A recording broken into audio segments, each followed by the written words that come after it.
Amer Azikra meninggal dunia. Nadira Zafa sang istri posting pilu. Allah lebih sayang abang. Amer Azikra, adik Alvin Faiz meninggal dunia pada Senin 29 November 2021 setelah sempat kritis di ruang ICU. Meninggalnya Amer Azikra menjadi pukulan berat bagi sang istri Nazira Safa. Lewat Instagramnya, Nazira Safa menguak rasa sedihnya yang begitu amat mendalam. 172 hari menikah, Nazira Safa ikhlas merelakan suami kembali kepada Sang Pencipta. Sebelumnya, kabar duka datang dari keluarga almarhum Ustadz Arifin Ilham. Putra keduanya, yakni Amer Azikra, meninggal dunia hari ini, pada Senin 29 November 2021 pukul 1.45 waktu Indonesia Barat.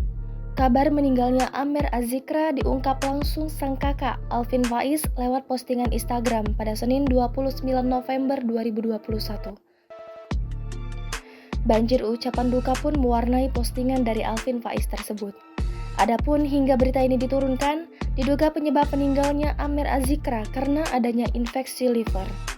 Sebelumnya, Alvin Faiz sempat mengabarkan kondisi Amer Azikra. Dalam postingan Instagram Alvin Faiz, ia menyebut kalau adiknya tengah dirawat di rumah sakit. Alvin Faiz juga berdoa agar sang adik cepat sembuh.